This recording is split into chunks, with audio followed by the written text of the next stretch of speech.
চাঁপাইনবাবগঞ্জের শিবগঞ্জ উপজেলা পরিষদ নির্বাচনে ৮ জন প্রিজাইডিং কর্মকর্তাকে অব্যাহতি দেওয়া হয়েছে। প্রার্থীর পক্ষে প্রচারণায় অংশ নেওয়া সহ বিভিন্ন অভিযোগে তাদের দায়িত্ব থেকে অব্যাহতি দেওয়া হয়। সকালে রিটার্নিং কর্মকর্তা ও অতিরিক্ত জেলা প্রশাসক আহমেদ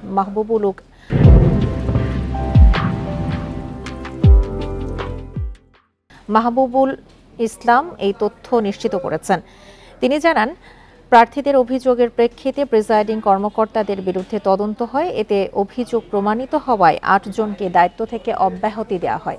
তাদের বদলে নতুন নিয়োজিত কর্মকর্তারা দায়িত্ব পালন করবেন।